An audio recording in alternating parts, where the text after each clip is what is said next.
ഹരേ ഗുരുവായൂരപ്പ. ഗുരുവായൂരപ്പ ശരണം. ഗുരുവായൂരപ്പൻ്റെ കഥകളും അനുഭവങ്ങളും കേൾക്കാൻ കഥമരച്ചോട്ടിലേക്ക് ഓടിയെത്തിയ എല്ലാവർക്കും ഒരിക്കൽ കൂടി സ്വാഗതം. ഗുരുവായൂർ ക്ഷേത്രത്തിൽ കുന്നിക്കുരുകൾ ധാരാളം നമ്മൾ കണ്ടിട്ടുണ്ട് അല്ലേ? അതെങ്ങനെ അവിടെ വന്നു? അതിൻ്റെ പിന്നിലെ കഥ നമുക്കൊന്ന് കേട്ടു നോക്കിയാലോ? ഉണ്ണികൃഷ്ണൻ പുതൂർ എഴുതിയ കുന്നിക്കുരുവിൻ്റെ കണ്ണുനീർ എന്ന കഥ നമുക്കൊന്ന് കേട്ടു നോക്കാം. പാവുട്ടുമുറിയിൽ കുഞ്ഞുലക്ഷ്മി അമ്മയുടെ വിവാഹം കഴിഞ്ഞിട്ട് 20 വർഷമായി. 40 വയസ്സുള്ള അവർക്ക് കുട്ടികളില്ലായിരുന്നു. ഇവരുടെ അമ്മ മരിച്ചുപോയതും അച്ഛൻ ഇവരെ ഉപേക്ഷിച്ച് വേറെ കല്യാണവും കഴിച്ചതാണ്. കുഞ്ഞുലക്ഷ്മി അമ്മയുടെ നാട്ടിൽ വടക്കീശ്വരത്തേതി എന്ന യോഗി താമസിച്ചു വന്നിരുന്നു. അയാൾ ലക്ഷ്മി അമ്മയെ അനുഗ്രഹിച്ചു പറഞ്ഞു, കുഞ്ഞുലക്ഷ്മിക്ക് പെൺകുട്ടി ഉണ്ടാവുമെന്നും ആ കുട്ടിക്ക് ഗുരുവായൂരിൽ വച്ച് ചോറൂണ് നടത്തണമെന്നും തുലാഭാരം കഴിക്കണമെന്നും അറിയിച്ചു. അനുഗ്രഹം ഫലിച്ചു.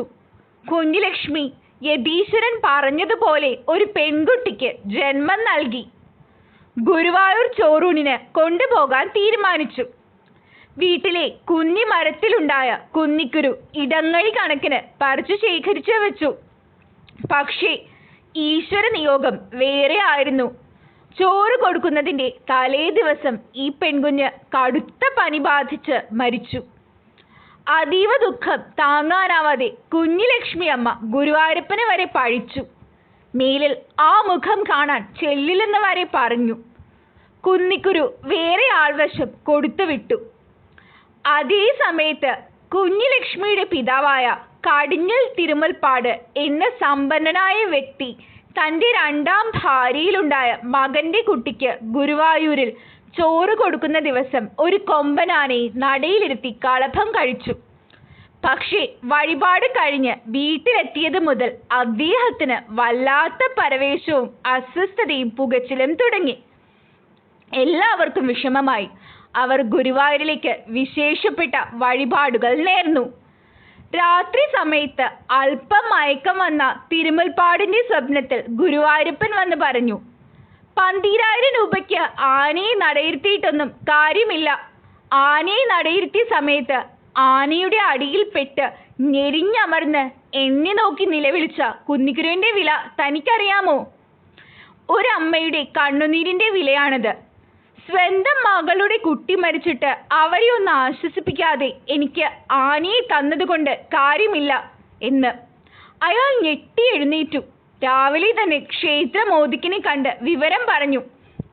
മകളെ ചെന്ന് കണ്ട് ആശ്വസിപ്പിക്കാനും അവർക്ക് ഇനിയും സന്താനങ്ങൾ ഉണ്ടാകുമെന്ന് അറിയിക്കാനും ഇത് പറഞ്ഞത് വടക്കീശ്വരത്തെ എതിയല്ല, സാക്ഷാൽ ഗുരുവായൂരപ്പനാണെന്ന് പറയണമെന്നും ഓദിക്കൻ അറിയിച്ചു. സാക്ഷാൽ ഗുരുവായൂരപ്പനാവാം ഓദിക്കൻ്റെ രൂപത്തിലെത്തിയത്. ഏതായാലും പറഞ്ഞതുപോലെ തന്നെ സംഭവിക്കുകയുണ്ടായി. കുഞ്ഞുലക്ഷ്മിക്ക് പുരുഷ സന്താനം ഉൾപ്പെടെ സന്താന സൗഭാഗ്യം കൈവന്നു. പിതാവിൻ്റെ വാത്സല്യവും ലഭിച്ചു. എല്ലാം ഗുരുവായൂരപ്പൻ്റെ അനുഗ്രഹം തന്നെ. ഗുരുവായൂർ നടയിലെ കുന്നിക്കുരുവിൻ്റെ മഹത്വം അതാണ്. അതവിടെ കൊണ്ടുവന്നിടുന്നവരുടെ സമർപ്പണത്തിൻ്റെ വില ഗുരുവായൂരപ്പൻ അറിയുന്നുണ്ട്. ക്ഷേത്രത്തിൽ പ്രദക്ഷിണം വയ്ക്കുന്ന ഭക്തർ അറിയാതെ എങ്ങാനും കുന്നിക്കുരുവിൽ ചവിട്ടിയാൽ തൊട്ട് നെറുകയിൽ വയ്ക്കുന്നത് അതുകൊണ്ടാണ്. ഒരു കുന്നിക്കുരുവിൻ്റെ കണ്ണുനീർ പോലും സഹിക്കാൻ പറ്റാത്ത ഗുരുവായൂരപ്പ ഭഗവാനേ, ആ ഭക്തവാത്സല്യം അടിയനിലും തോന്നണേ കൃഷ്ണ. ഇത്രയും നേരം ഉണ്ണികൃഷ്ണൻ പുതൂരിൻ്റെ ഭക്തിസാന്ദ്രമായ ഈ കഥ കേട്ടിരുന്ന എല്ലാവരെയും ഗുരുവായൂരപ്പൻ അനുഗ്രഹിക്കട്ടെ. ഇടമുറിയാതെ ഗുരുവായൂരപ്പൻ്റെ നാമം ജപിക്കുക, അദ്ദേഹത്തിനെ നിരന്തരം സ്മരിക്കുക. ഈ കഥ നിങ്ങൾക്കിഷ്ടമായെങ്കിൽ ഗുരുവായൂരപ്പൻ്റെ ഒരു നാമം കമൻറ്റ് ബോക്സിൽ എഴുതുക. എല്ലാവർക്കും ഒരിക്കൽ കൂടി നന്ദി, നമസ്കാരം. ഹരേ ഗുരുവായൂരപ്പ.